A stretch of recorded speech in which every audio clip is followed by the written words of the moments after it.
what up, Long Beach? Welcome back to your home for everything local sports and another episode of Long Beach Sports Talk, presented by the Press-Telegram and the Gazette newspapers, brought to you by Naples Rib Company, and featuring three dudes who are wondering where the heck January went. Like, seriously. I was writing 13 on accident like yesterday. I know. I really honestly just felt like we were talking about all the stuff we're looking forward to this year, and then now it feels like half those things have already happened. I am co-sports editor JJ Fiddler to my left. Mike Gardabasio, co-sports editor, co-prep sports editor at the Press-Telegram, holding Vincent the Sports Baby, and to our collective left, Tyler Hendrickson, an all-around good dude. How else can I say it? I don't speak no other languages. Now, this is the time that I would like to remind you to get in touch with us on Twitter at PT Gazette Sports. And a good thing to do when you're on that Twitter is to tweet us with the hashtag LBTop10, because you can have your tweet used in our decision-making process for our monthly top 10 plays. Obviously, that's coming up because January's already over, so we'll bring you the top 10 plays in the LBC. So tweet us if you saw Thomas Pua's sick crossover and you wanted to tweet hashtag LBTop10, it's going to give it extra consideration for our top 10 list. If you see a great play, let us know. And if you bring us footage, even better. Today, we are talking about the high school basketball playoff brackets. It's an open discussion. Long Beach State men's basketball taking on a team from Orange County, national championship updates, and also a media day whip around. All coming up on this episode of Long Beach Sports Talk. We could explain this in many different ways, but let's just say it like this. CIF basketball now has an open division, which means last year there were 12 boys basketball CIF playoff brackets. This year, there will be 13 because they're going to take the best teams from those other playoff brackets and add them into the open division. Now, of those 12 brackets last year, just to show you what this really means for local basketball, of the top 9 brackets, 7 of the champions from last year are on the open division watch list for the CIF Southern section. That means that 7 brackets right now, if everything were to end today, 7 brackets wouldn't have a defending champion in them. From the top to the bottom, the open division is going to change Southern California high school basketball, boys and girls. That's very succinctly put, JJ, for someone who might not understand how crazy this winter playoffs is going to be. We in Long Beach are seeing kind of every angle of this issue because we've got favorites, we've got bubble teams, we've got teams who wish they were a little more on the bubble than they probably are. We've really seen kind of the inside and the out of this issue. On the one hand, it's going to be great basketball, that division, from the first round. This is not going to necessarily be the usual 80-point blowouts we see, especially in girls basketball in the first round. If I'm CIF, I might charge extra for those tickets, just knowing people would pay. Yeah, no, for sure. And then on the flip side, obviously, you just mentioned it. I mean, there were that many teams who were CIF champions last year who were good enough to be champions. 6 of them aren't going to win championships this year because there can only be one champion out of that open division. It just creates this weird scenario where you want to be either the best team in Southern California or the 17th best team, but anywhere in the mix, you're going to be in trouble because if you're in that top 16, it's obviously going to be a murderer's row of the playoff bracket, which, like Mike said, it's going to make it entertaining. But if you're not one of the teams that feels like you're at the elite in Southern California, up with Mater Dei, Loyola, you know, you could just keep naming. You could just keep naming private schools. Right, yeah, a little bit, man, a little bit. You know, I mean, you give your fair credit to Etiwanda for being in there, but yeah, a lot of the private schools, a lot of the schools with big money, and then you have a team being negatively affected by that, like Compton, who's been building at a much lower division, and all of a sudden now will be expected to compete with these teams at a fraction of the budget. So it's obviously a very different circumstance for the Tar Babes, who have a great team, but I mean, they're behind the 8 ball right now. It reminds me a lot of the discussion we had a few months ago about the NBA and tanking, and I think the best example we had was the Boston Celtics, and people were telling Coach Stevenson to lose games. It's like, you just got your dream job, and now you should lose for a while. Like, I think we've heard rumors. I think coaches have nodded and winked and smiled at the idea of dropping a few to stay in Division II. Yes. And things of that nature, you know. There've been some rhymes. Give a few away, Jam win Master one Gage. AA. So I mean, that's a dangerous That's a Keep dangerous yourself slippery from slope. open. Stay out of the open. Yeah, it's dangerous, right? I mean, we don't think it's going to happen, do we? I would just say that there's already conversations on Twitter and, out there in high school sports. I don't think that it is happening, but certainly there were a ton of jokes made about Bosco when they had the surprise Trinity League loss to Orange Lutheran. A lot of jokes about, Compton better go lose this game to Bishop Montgomery by 40, and instead they win by 20 and basically clinch an open division berth. Basically. It's not something we've ever really seen in high school sports. I can't think of a situation where coaches have even joked about, should I lose this? Because there has never previously been a competitive advantage. But you would have to say it would be much better for Compton's hopes of winning a CIF championship in basketball for the first time in, I think, 50 years, for them to remain in Division 2A than for them to get moved up to the Open. Because they're the number one team in 2A. They've been there, number one, the whole year. Whereas if they go up to the Open, they're probably a 6 seed. And they'd have to pull off two or three upsets in a row to get a championship. Well, without question, and what it does is it changes the game a little bit, because you want to get good in your division up to a point. You want to get good until you're not too good, because then if you get too good, you have to be next level, ridiculous national title contender good just to win a CIF championship, and that's not how it's been in recent years. It does benefit some of these middle tier teams in the division that let the favorites get sucked out, and then they'll benefit. One of those teams could be the Milliken girls basketball team, could be the St. Anthony girls basketball team, who are going to get Sarah, Windward, maybe J. Sarah, those type of teams taken out of their bracket. All of a sudden they become favorites, even though they've been in the middle of those polls the entire season. Let's say that happens. Let's say Milliken falls out of the open watch, the Milliken girls team that is, falls out of the open watch, and they fall out. They've been out. They stay out. They get to the bracket, they win the CIF championship. In a decade, no one is going to remember that they didn't have to play Team X or Team Y on their way to getting a ring. That banner is going to be hanging, it's going to be beautiful, kids are going to get their rings, they're going to celebrate just the same way. Now, take that to the other side.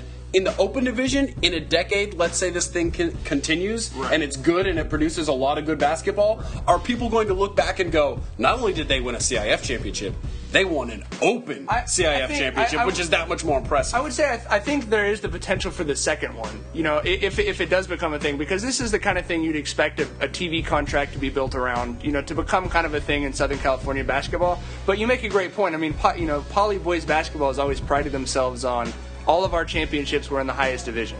But they pride themselves on that because they know nobody else cares. And, the Poly football team, 2 of their championships were in Division II in the Coastal Conference when they had that arrangement of CIF. No, they still won 19 CIF championships, it doesn't matter. I think Milliken is the most interesting to me to talk about because, St. Anthony is down there in Division IV. Milliken's in 1AA. For the previous infinity number of years, that's been the highest championship you could win. So we saw this with the Poly girls basketball team last year. They win a Division I state championship because they didn't get into the open bracket at the state level. Well, cool, they just won their 5th Division I state championship. It doesn't say you won Division I minus. You won a Division I. So Milliken, ranked number 11 right now, teams 1 through 10 and number 12 are on that open division watch list. So they could be ranked number 11th the week before the playoffs start and enter the playoffs as the number 1 seed in what has previously been the top bracket in Southern California. Well, and it's obviously the best division because it's the highest. And so of the 20 teams that are on that watch list, 11 of them come from this one division. So Milliken is right in that sweet spot where, even though they're below all these other teams and have lost to some of these other teams, including pretty emphatically to Poly, they become more likely to win a championship than Poly because they're in the correct division, even though they're in the same league and were bracketed the same way to start the year. And you just wonder, because they already have this open division for state, so is it necessary to really bring these teams together? Because it's still going to be made half of Division I AA. So aren't we still getting a pretty good champion out of Division I AA? Can't we settle this at the state level in basketball?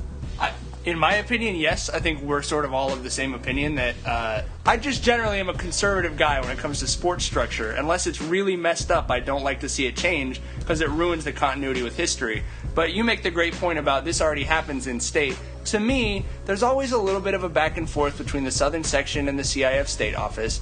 No one the CIF Southern Section gets a TV deal with Fox Sports. Oh, now the State Office has one with Time Warner. The State Office creates an open division that everyone's talking about. Oh, now the Southern Section creates an open division everyone's talking about. So to me, I understand why the Southern Section did it. It's obviously, as we mentioned, going to be great basketball. Well, it's also... But I liked it the way it was. Basketball in general, and I think we can all agree we like it the way it was, right? Yes. We would rather it be the way it was last year. Basketball in general... Well, we got to cover those other divisions. Right. So it's nice to have some good teams in them, but rather than have 12 divisions but where it's you like go, well, the best teams aren't in these divisions. But it's like basketball's the guinea pig.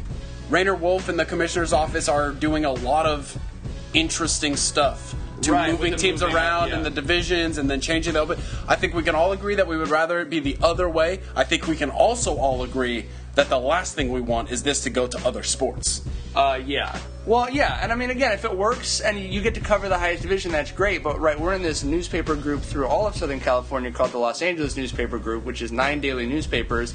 Not all of those writers get to cover a team in the open division.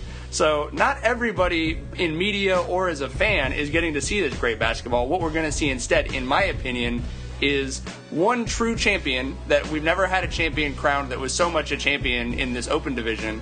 And then what are these other 12 teams? You know, they can still take pride in it, like Milliken, as we mentioned, but what are those first couple round games going to look like? I mean, you're going to have to really go deep into at-larges to fill those brackets out. Well, we'll find out. Right. There's really only one coming. way. It's coming next month. Sure. We will get an up-close look at it. It's like the rollout of the Affordable Care Act. It's like, at a certain point, it's like, there's no more use talking about it. Whether you like it or you don't like it, there's a date on the calendar that these brackets are coming out, and we just got to see what happens. Hopefully the brackets work better than that website did. You can keep yourself up to date with the open watch list and the other polls with By the Books. Comes out in the Press Telegram every Tuesday. Comes out in the Gazettes every Thursday. So we're recording this just a few hours after Media Day at the Super Bowl in New York. If you could ask one question at Media Day of any athlete or coach that's there, who would it be? Cousin Terrio, why are you here? Go to school, you poor kid. Deshaun, leave Cousin Terrio alone. Is there a question in there? Yeah, why are you here? You're an internet sensation. Do you know, J.A. Adonde was talking about this, though? They put out a press kit that, you know, saying he single-handedly saved Vine, and he's got, like, 4 managers traveling with him or something like that. That to me, is what Media Day is. It's not a press conference where you can ask Richard Sherman something. It's, why is that reporter wearing a wedding dress? Why is Cousin Terrio here? Ooh, ditch him. Natty, we're bringing one to Cali. Maybe. We've got a lot to talk about on the national championship front. Some people saying we don't, but we beg to differ. JJ mentioned that By the Books column. That'll break all this down if you're interested in polls and rankings and national championship hopes. I think we pretty effectively called what was going to happen with St. John Bosco during the football season, so I'm pretty satisfied with our working knowledge of how these things go. We did it. Tip of the hat. We did it, y'all. Poly girls basketball lost a game last Saturday to Windward, who is also nationally ranked. Those are 2 of USA Today's top 10 teams. Phenomenal second half of basketball, at the very least. But there was a headline in the Long Beach Register, or not a headline, but the lead of the story was basically, well, that's it for the national championship hopes. And it's just worth noting, basically everyone's got a loss this year. This is not like previous years where a team's gone 42-0 and won the Nike Tournament of Champions and had a clear case. They definitely are still alive. They're going to remain a top 10 team in every poll. And the thing that you really have to have a working knowledge of is these computer polls, which highly emphasize strength of schedule, which as a result of that, this open division that we just talked about, to go through the section level open division and the state level open division in California, you're going to play a lot of good teams, and that means your strength of schedule is going to go through the roof. So I think personally, if anyone, whether that's Mater Dei or Windward or Poly, wins the Open Division Southern Section and the Open Division State Championship, I think that team will be crowned a national champion. Personal prediction. But I'm pretty confident in that because the strength of schedule is just unbelievable. They'll have to beat all those teams. And speaking of strength of schedule, you basically hit the nail on the head when talking about Long Beach State men's volleyball. Yes, absolutely. Well, so they also similarly, I did my preview, so I'm not just I'm a little bit defending myself here, JJ, a little bit. You don't say. We said, this is a team with national championship aspirations. They absolutely were, with an All-American setter, the middle blocker of the year, and the national player of the year all returning. Oh, their coach isn't bad either. And the coach is all right. Alan Knipe, who just in 2012 was coaching the Olympic team for the United States. So, yeah. Yeah, he's pretty good at coaching volleyball. This team has dropped some games. They got swept. Embarrassing sweep by number 4 USC. So I asked Coach Knipe and go, hey, you guys out of this thing or what? And he said, no, it's the MPSF, so there's always going to be losses. Absolutely. But as he pointed out, within the span of 8 days, they were in the snow in Provo at BYU, and then in 85-degree weather in Hawaii, playing 2 matches in Hawaii, and then home for a Wednesday night early week match against USC. They now have 2 matches in the next 3 weeks. They're going to have plenty of time to get healthy because they've had some injuries, and I think we can kind of expect a run from this team. The other thing he pointed out, 6 teams go to the NCAA championships this year as opposed to 4, which leaves more at-larges for those West Coast teams. So I think they've got a pretty good shot still of at least getting into the tournament. Once you get into the tournament, obviously anything can happen. I would ask Peyton Manning if he wanted to be friends. You probably would, and you know what's sad? There's you would probably not be the only media credentialed guy doing that there. Probably not. Probably not. I'm interested to see what his perspective on the Richard Sherman situation is. If he thinks it's good for the Broncos that he's getting attention. Don't throw over there. Yeah, well, obviously he's smart enough to know not to throw at him, and he would obviously say he's a great corner. But at the same time, is it good that the secondary is getting this much hype and attention? Does it take away from Peyton? I think that is a good thing for him, right? The problem is I don't think Peyton Manning has ever given an interesting or honest answer to a question like that ever in his career. You know what I mean? Right, nor should he, for sure. Long Beach State basketball fans going to be dressed to the nines, or the 49s, as it were, on Saturday at 4 o'clock in the Walter Pyramid. Long Beach taking on that blue and orange team from Orange County. Last time they came to the Mid, 49ers didn't do much except shut down the number 4 scoring team in the nation and give head coach Dan Munson his first season sweep of the hated rivals from behind the orange curtain. And I gotta say, the key to this game is for Dan Munson to convince his team that it's a tie ball game with 5 minutes left in the first half. Because that seems to be when the 49ers show up and really play. We can go back and talk about the 30-0 run against UC Davis. We can talk about this game last weekend with Jerry Tarkanian and some of his former players in the building, where Long Beach State held Cal State Northridge to 11 points in the last 12 plus minutes of that game. It was impressive defensively, and it just seems like the defensive effort is there when the team is playing well, and I can't figure it out. I don't know if it's chicken or the egg. I don't know which one comes first. Right, but they're very spurtable because it feels like one thing really fuels the other, right? So it seems like they're either really on their game or they're just kind of an average team. So they look like either the best team in the Big West or 6th place. But and even within the same game. And it's usually been enough to get them victories, but they're going to have to figure out a way to make that travel and make the good stretches last for longer in order to beat teams at the top like Santa Barbara. Speaking of travel and long stretches, the 49ers are going to be in Hawaii on Thursday to take on the Warriors, and then making the trip back to California stateside to take on that team on Saturday. And you're right, Tyler. Very streaky.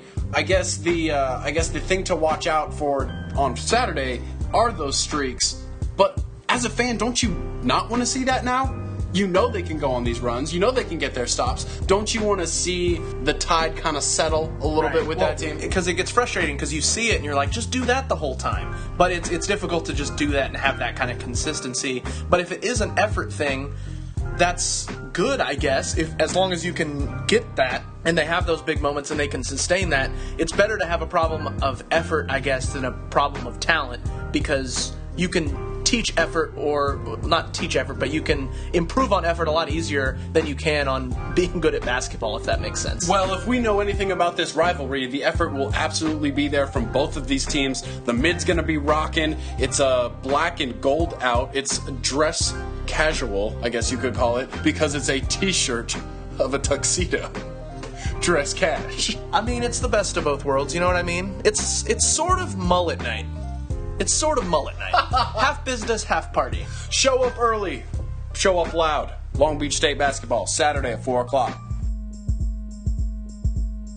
I want to know why John Fox is so underrated. So I'll ask John Fox why he's so underrated. No one's got a question for Richard Sherman? No, I've heard enough from that guy. John Fox, most underrated coach in NFL football. Dude took Jake Delhomme to the Super Bowl and Tim Tebow to the playoffs. You'd be hard-pressed to find a head coach who did a better job in a year than those 2 seasons alone. It's kind of sad for him, similar to Tony Dungy, that when he wins the Super Bowl this year, it's going to be like, he's not really going to get any credit for it. Because like, well, you were sort of riding Peyton's coattails. I mean, he does all the play calling, he does all the work. You know, you're just kind of there.